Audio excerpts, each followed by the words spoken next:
Guys अभी time हो रहा है शाम के 4 और मेरे पे कोई घड़ी है नहीं यहाँ पे। मतलब घड़ी तो है लेकिन उनमें टाइम थोड़ा आगे पीछे, मतलब सेल ख़राब हो रखा उनका। मेरे पास है जीएस के लिए 2 किताबें, तो मैं आपको दिखा देता हूँ। पहले ये रही लुसेंट की भाई, जो कि मैंने ली थी जब मैं 12th में था, मतलब आज से 3 साल पहले, मतलब 2 साल पहले जब मैं 12th में था तब ली थी। तब तो मैंने बिल्कुल भी नहीं पढ़ी, बस शायद हिस्ट्री पढ़ी थी इसमें बस। और उसके बाद बाकी मैंने इसमें ज़्यादा कुछ देखा नहीं था, थोड़ा सा साइंस वाला पोर्शन देख लिया था, बाकी ज़्यादा नहीं पढ़ा था इसमें।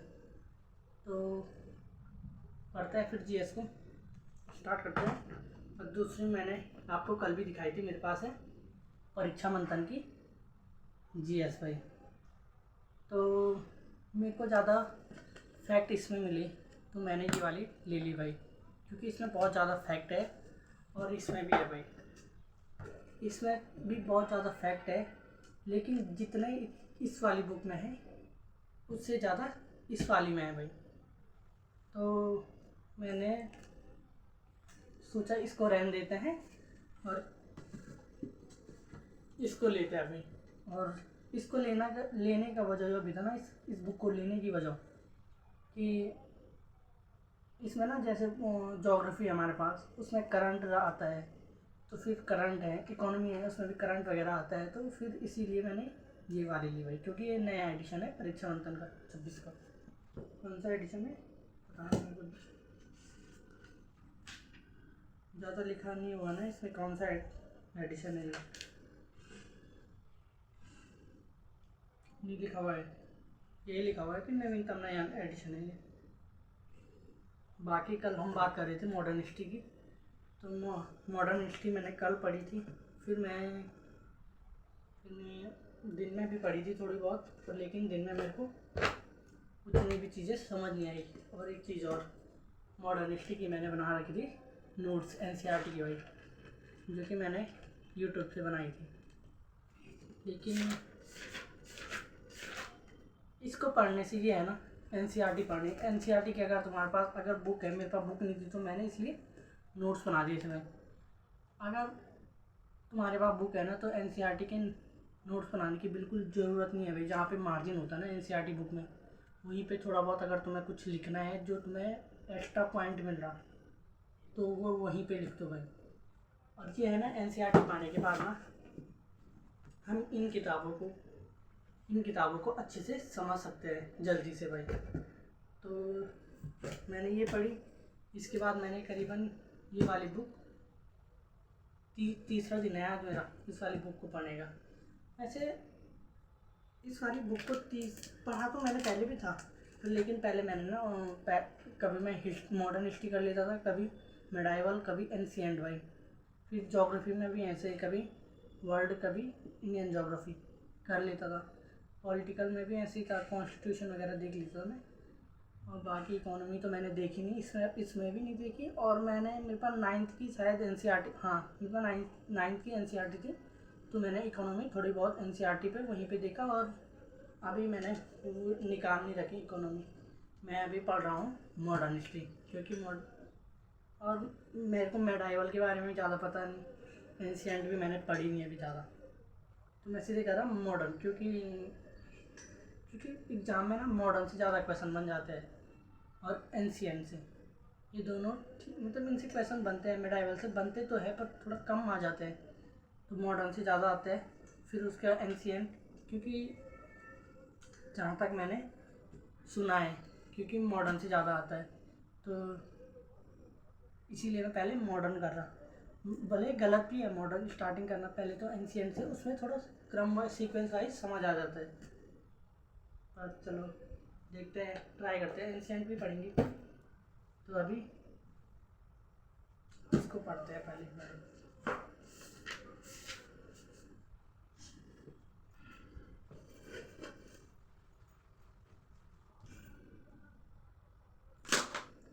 और काफ़ी लोग सोच रहे होंगे कि भाई क्या कर रहा है। मैं देखो किसी को इस चैनल पे किसी को पढ़ाने नहीं आया हूँ, ना ही किसी को दिखाने नहीं आया हूँ भाई। अगर किसी को लगता है कि मैं क्या कर रहा भाई, तो आप स्किप कर सकते हैं अगर आपकी काम की नहीं है। मैं तो बस अपने लिए रिकॉर्ड करा। अब मैंने इसका रीज़न कल भी बताया कि मेरे को डिस्ट्रैक्शन हो रहा फ़ोन से बहुत ज़्यादा। मेरा जो फ़ोन का स्क्रीन टाइम जा रहा वो एक दिन में 6 7 8 घंटे ऐसे कुछ जा रहा भाई। तो कल मैंने फ़ोन से रिकॉर्ड किया तो मेरा जो स्क्रीन टाइम था थोड़ा कम हो गया। वैसे मतलब कैसे, मतलब देखो, अगर मैं फ़ोन को यहीं साइड पे रखता, शूट नहीं करता, तो फिर मैं यहाँ पे बार बार इंस्टा खोलता, फेसबुक खोलता, व्हाट्सअप खोलता, यूट्यूब खोलता, तो फिर मेरा स्क्रीन टाइम वैसे बढ़ जाता, फिर मेरे को जहाँ भी ध्यान नहीं लगता भाई। तो इसीलिए मैंने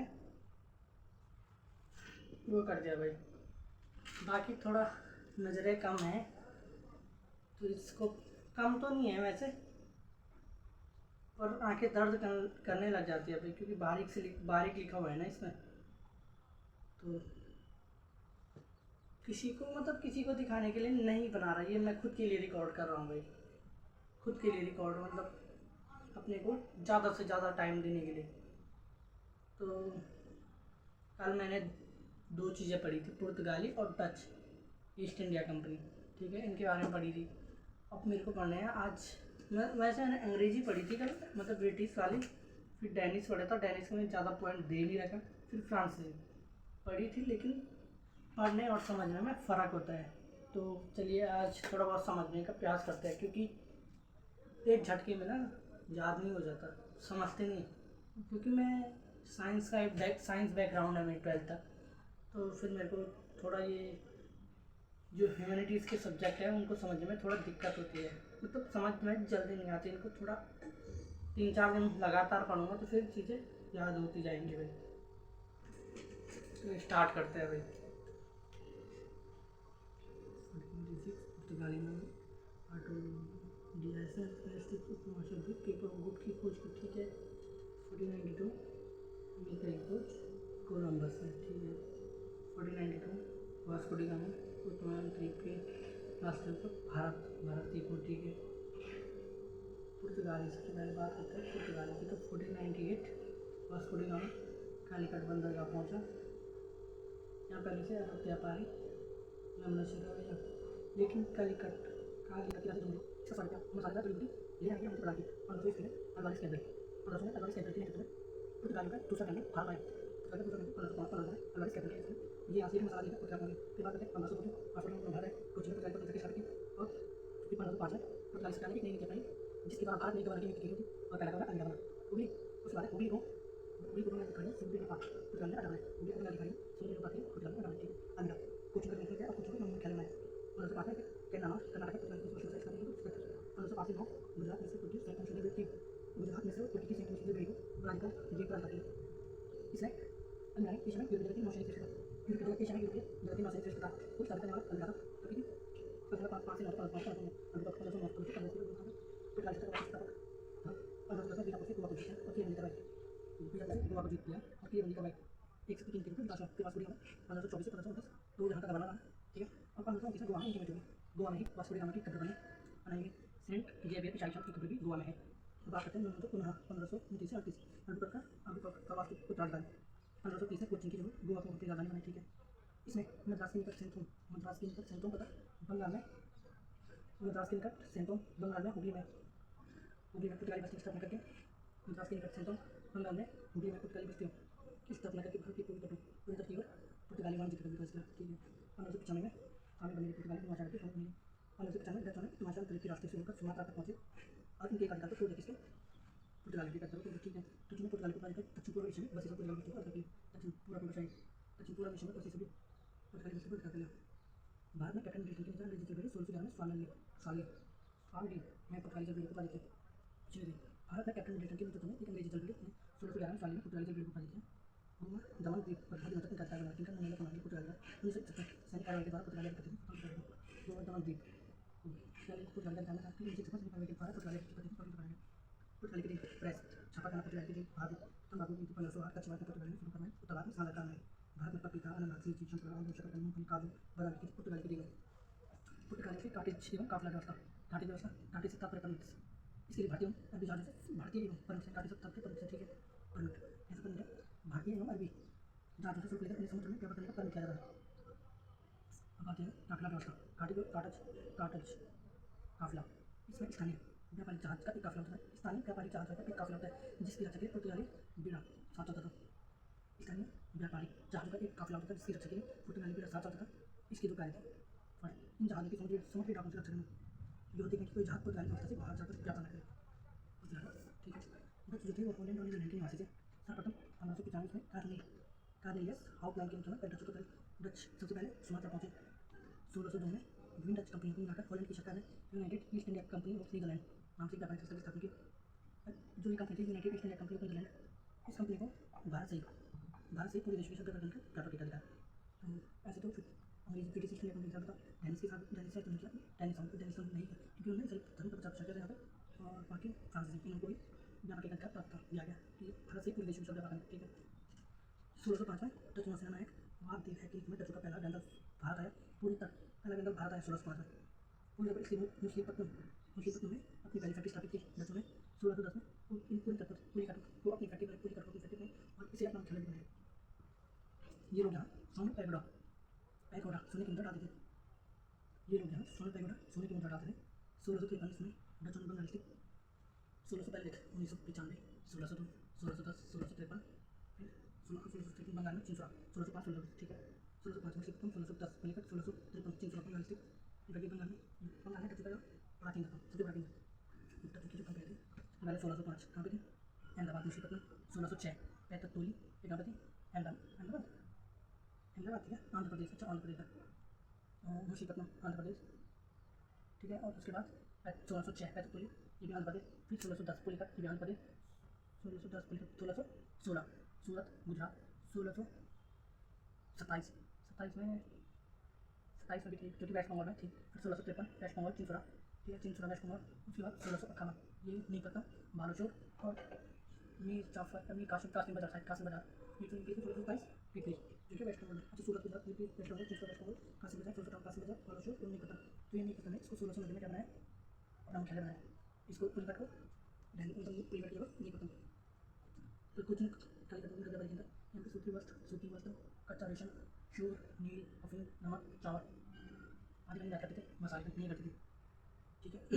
बात आते हैं अंग्रेज का, अंग्रेज ने मतलब डच जो डच से 1579 में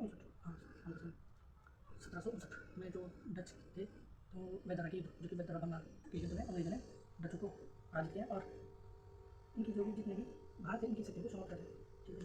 अब बात करते हैं दो टॉपिक में निकालनी पड़ती है, डच और पुर्तगाल। बात करते हैं अंग्रेज मतलब ब्रिटिश ईस्ट इंडिया कंपनी, ठीक है। एलिजाबेथ प्रथम प्रशासन का ब्रिटिश साहित्य ब्रिटिश इतिहासकार में स्वर्ण, ठीक है। 31 दिसंबर 1600 को चार्टर प्राप्त हुआ था, ठीक है। और इसको भी इस कंपनी को भारत से पूरे देश के साथ व्यापार करने का व्यापार अधिकार, ठीक है। और 31 दिसंबर 1600 को एक विशाल व्यापारिक संघ की स्थापना हुई जिसका नाम रखा गया the governor and company of merchant of London trading product east Indies. व्यापारिक संघ की स्थापना 31 दिसंबर 1600 कोलकाता सुल्तानगंज कोलकाता, यही तीनों गाँव विकसित होकर कलकत्ता नगर बसा। तीनों गाँव का जो विकास हुआ तो कलकत्ता नगर बसा और बसाने का श्रेय जॉब चटमार, ठीक है। जॉब चटमार 1700 में कलकत्ता में फूड विलियम किले का निर्माण, कलकत्ता में फूड विलियम किले का निर्माण कब हुआ 1700 में, व्यवस्थित केंद्र बन गया। फूड विलियम का प्रथम अध्यक्ष सर चार्ल्स आयर था, सर चार्ल्स आयर प्रथम अध्यक्ष फूड विलियम प्रथम अध्यक्ष सर चार्ल्स आयर। कंपनी का एक प्रतिनिधिमंडल जॉन सरमन की अध्यक्षता में मुगल सम्राट फर्रुखशियार 1715 में इसमें कंपनी का एक प्रतिनिधिमंडल जॉन सरमन की अध्यक्षता में मुगल सम्राट फर्रुखशियार के दरबार में पहुंचे। इस प्रतिनिधिमंडल में हैमिल्टन नामक एक चिकित्सक भी था। हैमिल्टन ने फर्रुखशियार को एक गंभीर मुसीबत में इस प्रश्न को फर्रुखशियार ने 1717 में एक फरमान द्वारा कंपनी को एक रियासत प्रदान की, रियासत 3000 रुपये के बदले बंगाल बिहार उड़ीसा में कर मुक्त व्यापार करने का अधिकार 10,000 रुपये सालाना देने के बदले में सूरत भी कर मुक्त थी। कंपनी द्वारा डाली गई सचिव भारत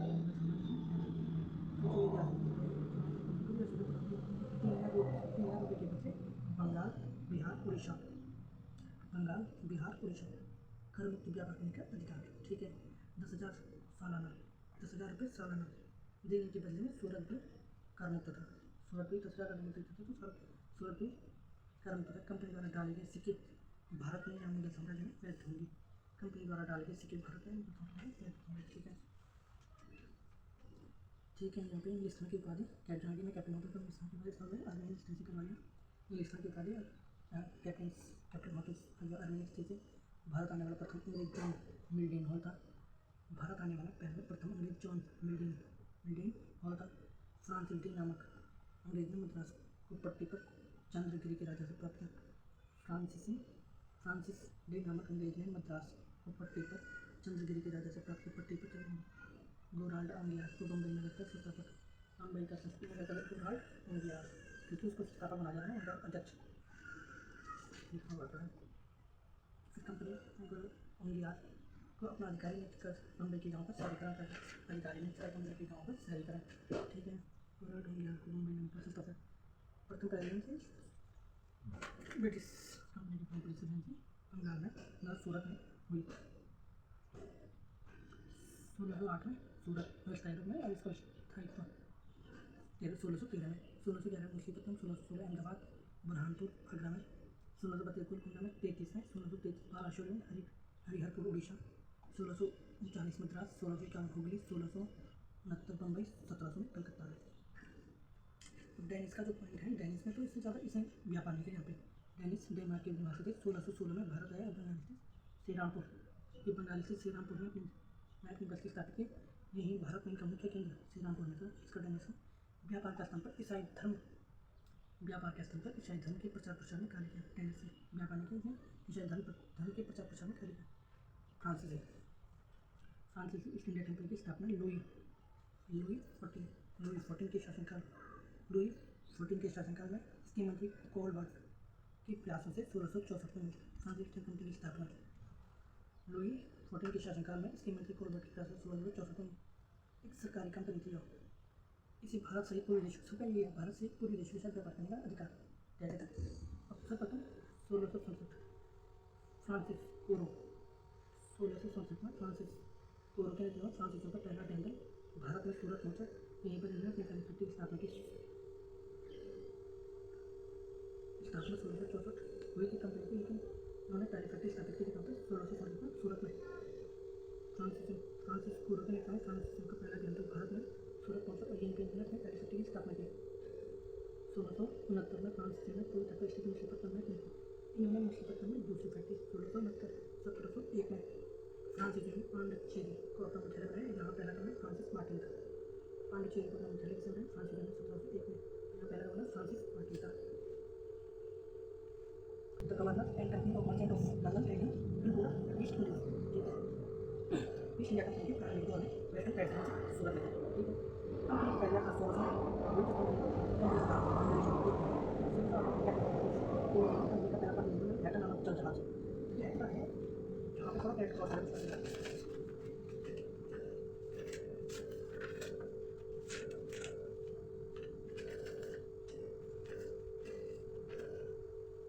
भारत आने वाला पहला अंग्रेजी जहाज रेड ड्रैगन यहाँ पे लिखा हुआ है। कंपनी का पहला हैटन नामक जल जहाज है हैटन नामक यहाँ पे ड्रैगन रेड ड्रैगन जहाज मिलेगा। हैटन नामक जल जहाज से भारत में सूरत पहुंचा और अंग्रेजों की पहली अस्थायी तब 1608 में अंग्रेजों की पहली अस्थायी फैक्ट्री सूरत में क्योंकि गुजरात में सूरत तो सूरत से सूरत से जहांगीर के दरबार में पहुंचा तो जहांगीर ने 400 का मनसब तथा खान या इंग्लिश खान की उपाधि दी। कैप्टन होकिन को 400 का मनसब किसी का 400 का मनसब की उपाधि से दी। ये भी जहांगीर ने खान इंग्लिश खान की ये भी जहांगीर खान या इंग्लिश खान। 1611 में फिर ये करते हैं मछलीपट्टनम में दूसरी फैक्ट्री 1613 में सूरत की फैक्ट्री को स्थायित्व मतलब पहले और स्थायित्व कर दी उसको। 1615 में ब्रिटिश सम्राट जेम्स फर्स्ट के राजदूत के रूप में सर टॉम जहांगीर के दरबार में आया। यह 3 वर्षों तक 1628 तक 15 से 18 तक जहांगीर के दरबार में इसने व्यापार करने से संबंधित व्यापार दरों से छूट से संबंधित 2 लाइसेंस कंपनी से प्राप्त किया। किसने ब्रिटिश सम्राट जॉन फर्स्ट के राजदूत के रूप में सर टॉम किसके उसमें किसका राजदूत है ब्रिटिश सम्राट जेम्स फर्स्ट 1615 1618 से 3 वर्षों तक जहांगीर के दरबार में। के बाद 1625 में अंग्रेजों ने गोलकुंडा के सुल्तान अब्दुल्ला 700 पाउंड वार्षिक कर देने के बदले गोलकुंडा के सभी बंदरगाहों से व्यापार करने का अधिकार प्राप्त किया। लाभकारी फरमान होने के कारण इसे सुनहरा फरमान कौन सा था कि सुल्तान अब्दुल्ला को 500 पाउंड वार्षिक दर अंग्रेजों ने गोलकुंडा के सुल्तान अब्दुल्ला कुतुब शाह से 500 पाउंड वार्षिक कर देने के बदले गोलकुंडा के सभी बंदरगाहों से व्यापार करने का अधिकार प्राप्त किया। लाभकारी फरमान होने के कारण इसे सुनहरा फरमान के नाम से जाना जाता है।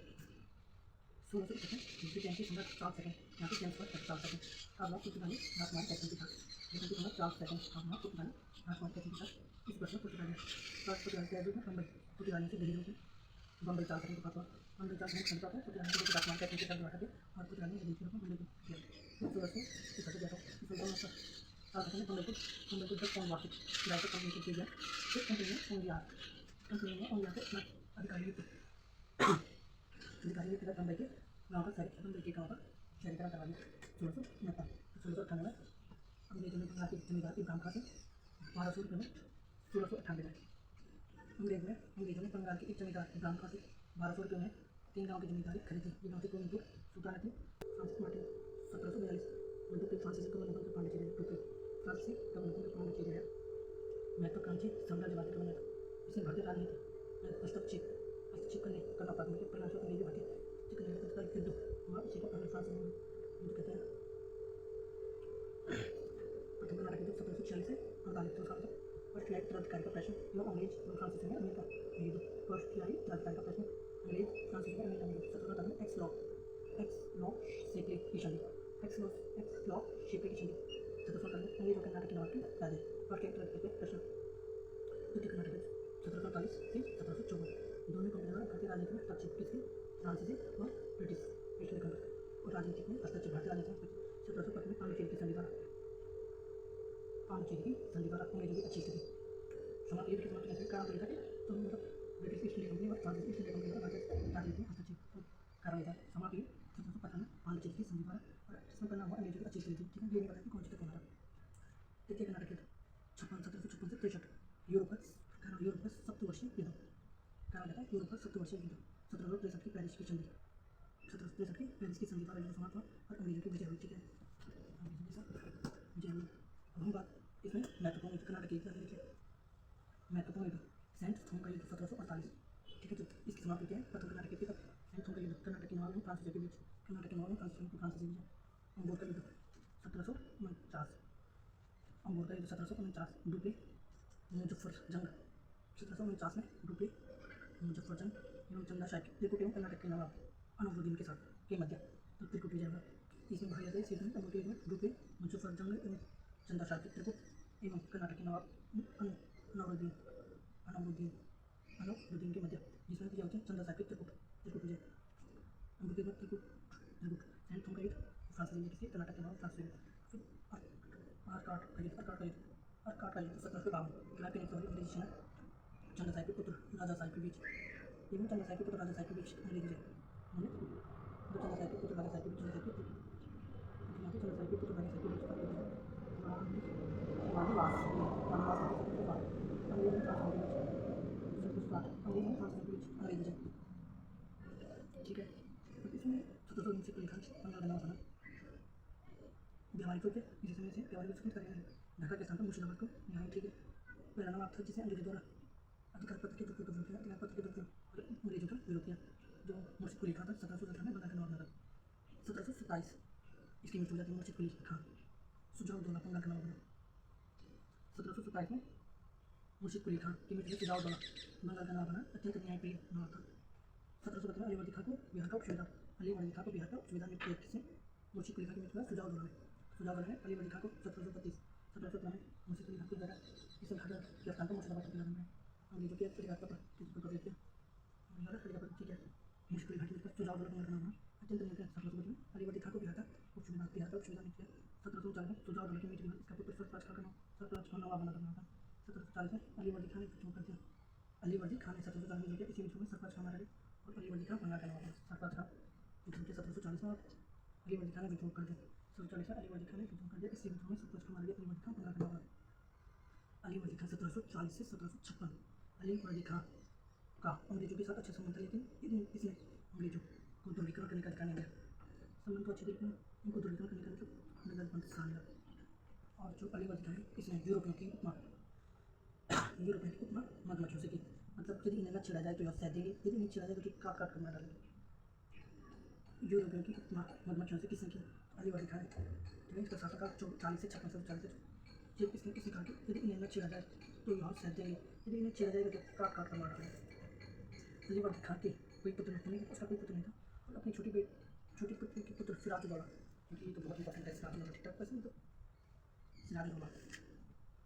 का उत्तराधिकारी नहीं किया। सिराजुद्दौला 1756 तो क्योंकि मुंशी मुंशी कुली था ये 1717 अलीगढ़ लिखा 1740 से 56 फिर उसका 56 से 57 एक साल सिराजुद्दौला अंग्रेजों समझ इस अंग्रेज में मिली कुछ छुट्टों को सुनो दे रखी क्योंकि क्योंकि अंग्रेजों ने नवाब की छुट्टों को सुनो दे रखी नवाब की मना करने के बाद बस्तियों का दुर्गीकरण कर दी थी। सिराजुद्दौला लुट गया 15 जून 1756 ईस्वी को नवाब कलकत्ता स्थित फोर्ट विलियम पर आक्रमण कर दिया। फोर्ट विलियम पर आक्रमण कर दिया 5 दिनों के युद्ध के बाद 20 जून 1756 फोर्ट विलियम पर अधिकार कर लिया। अंग्रेज भागकर सुल्तान नामक टापू में सुना ली। अंग्रेज भागकर सुल्तान नामक टापू में सुना ली। एक बात आते हैं इसी दौरान काल को उठने की घटना 20 जून 1756 इस घटना को एक अंग्रेज अधिकारी हॉलवे ने किया। 20 जून की रात को नवाब ने मतलब सिराजुद्दौला ने 140 अंग्रेज बंदियों को एक कोठरी में बंद कर दिया। इसमें दूसरे दिन 123 अंग्रेजों की मृत्यु हो गई। हॉलवे से 23 अंग्रेज जीवित रहे।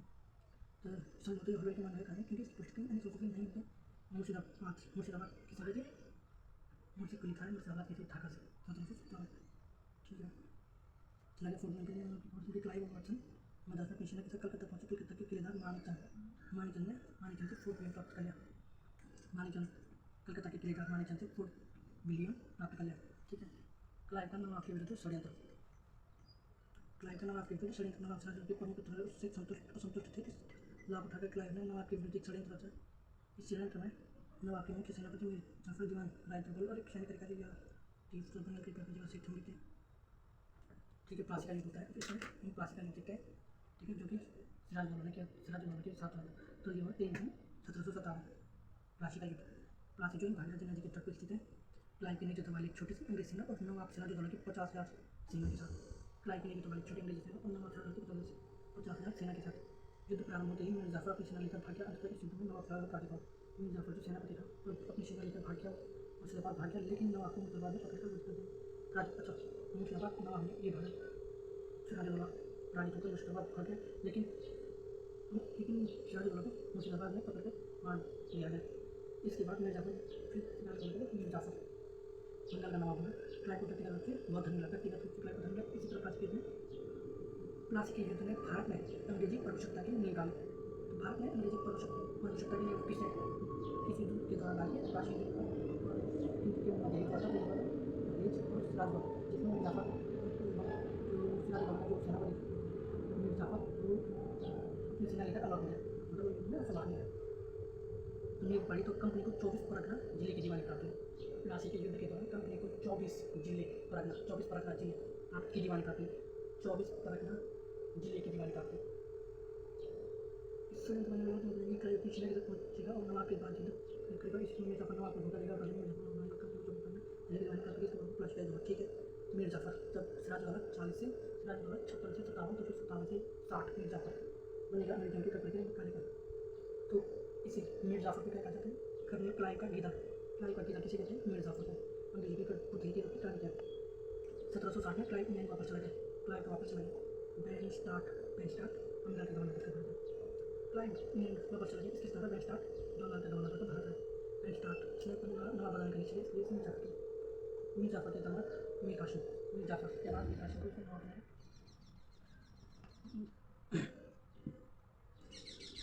तो मीर कासिम से समझौता किया। अच्छा मीर जाफर के दामाद मीर कासिम से समझौता किया कि समझौते के अनुसार मीर कासिम को नवाब बनाया जाएगा। चाहिए मतलब एक समझौता होता है कि तो हम मीर जाफर की जगह मतलब मीर कासिम को नवाब बनाएंगे किसी बेनस्टार्ट में जो कि भारत बंगाल का गवर्नर था। तो इस समझौता ये हुआ था कि मीर कासिम को नवाब बनाया तो जाएगा बदले में मीर कासिम कंपनी को वर्धमान मैदानपुर चटगांव जिले की दीवानी और अधिकारियों को धन देगा। दीवानी चटगांव जिले की दीवानी अधिकारियों को धन देगा। फिर मीर कासिम का शासनकाल आता है 60 से 63 इसका 57 से 60 इसका 60 से 63 मीर कासिम थोड़ा लिखा तो है इसमें। मीर कासिम मुर्शिदाबाद के स्थान पर मुंगेर को अपने डाला मुंगेर में इसे तोपखाना बंद करने का कार्य किया। अपनी सेना को यूरोपीय ढंग से प्रशिक्षित करने के लिए जर्मन अधिकारी वाल्टर रीनहार्ड शामरों को नियुक्त किया। जर्मन अधिकारी इसने अपनी सेना को यूरोपीय ढंग से प्रशिक्षित करने के लिए एक जर्मन अधिकारी वाल्टर रीनहार्ड शामरों को नियुक्त किया। 1763 में मीर कासिम ने संपूर्ण बंगाल को व्यापक कर से मुक्त कर दिया। इस घटना पर अंग्रेज आज बोला हो कि अंग्रेजों ने मीर जाफर को नवाब घोषित मीर कासिम के विरुद्ध चल गए। 1765 में क्लाइव पुनः भारत आया। इसमें बंगाल के मुगल सम्राट नवाब से अलग समझा गया। जब फिर ये तो पहले टॉपिक है 60 में किसके दौरान मीर जाफर के दौरान 1760 में क्लाइव वापस इंडिया चले गए थे, लेकिन 1765 में फिर आता है। ठीक है, ये क्या करते हैं, ये भारत आके संघर्ष करते हैं बंगाल के नवाब, जो कि मीर जाफर को घोषित कर दिया गया था।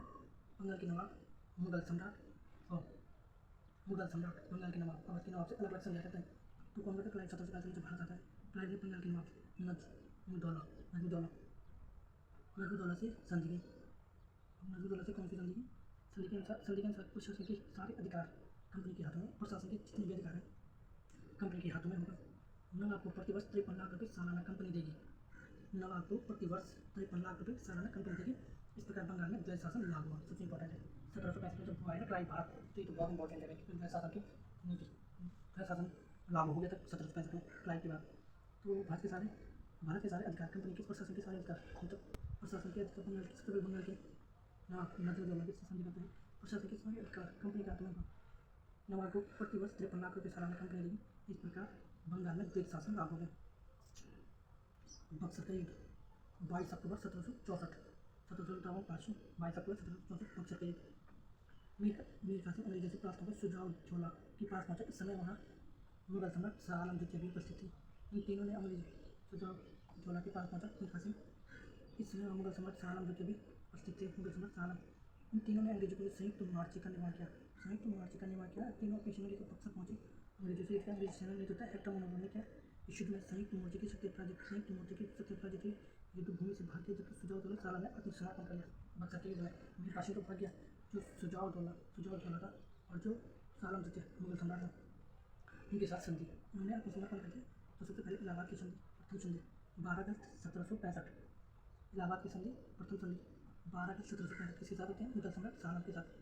इलाहाबाद की जो संधि है 1765, 12 अगस्त 1765 मुगल सम्राट शाह आलम द्वितीय के साथ। ठीक है, मुख्य जो शर्त थी इस संधि में, कंपनी अवध के नवाब से इलाहाबाद एवं कड़ा 2 जिले लेकर मुगल सम्राट को देंगे। ठीक है, इनके साथ जब संधि होती है तो कंपनी क्या करती है, अवध के नवाब से, अवध मतलब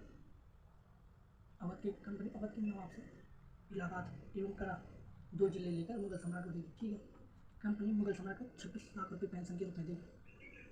मुगल सम्राट बंगाल, बिहार और उड़ीसा की दीवानी कंपनी को प्रदान करेगा। ये चीज़ें उन्होंने भी देखो लाना दिया, जो अवध के नवाब से इलाहाबाद और कड़ा 2 जिले लेकर मुगल सम्राट को देंगे शाह आलम द्वितीय को। तो 26 लाख रुपये पेंशन के रूप में देगी सम्राट को कंपनी। मुगल सम्राट को 26 लाख रुपये पेंशन के रूप में देगी। तो मुगल सम्राट बंगाल, बिहार, उड़ीसा की दीवानी कंपनी को प्रदान करेगी। तो पहले तो कंपनी को इलाहाबाद और कड़ा 2 जिले लेकर 2 जिले मुगल सम्राट को देगी उठा के, और 26 लाख रुपये भी देगी मुगल सम्राट को पेंशन के रूप में। लेकिन मुगल सम्राट को क्या देना पड़ेगा, इसको बंगाल, बिहार, उड़ीसा की दीवानी इनको कंपनी को देनी पड़ेगी। ठीक है, 12 अगस्त 1765 में इलाहाबाद पहले से दूसरी संधि को 16 अगस्त, 12 के बाद 4 दिन बाद 16 अगस्त 1765 में यह संधि होती है सुजाऊ अवध। अच्छा,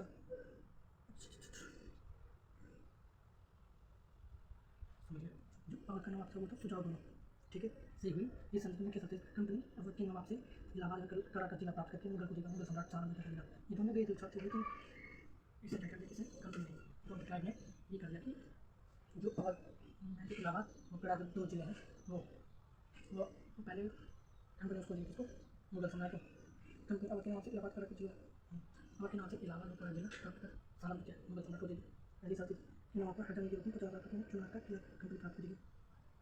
अवध के नवाब पर हटाने के रूप में 50 लाख रुपये चुनाव का किला कंपनी प्राप्त करेगी। तो अवध के नवाब को 50 लाख रुपये का जुर्माना एवं चुनाव के लिए कंपनी को देना होगा।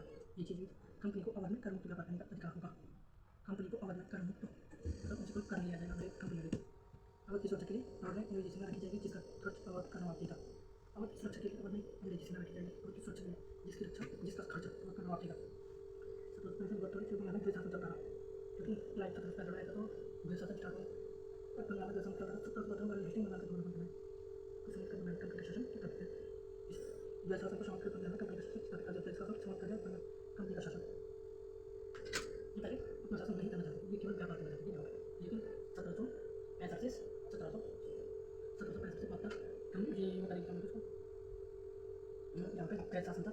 द्वैध शासन चलता रहा, जब 1772 में हमारे देश के गवर्नर बन गया है तो इसने द्वैध शासन को समाप्त कर दिया और कंपनी के शासन को स्थापित कर दिया। ठीक है, द्वैध शासन खत्म कर दिया और 1772 में अन्य में से 18 सदी की मध्य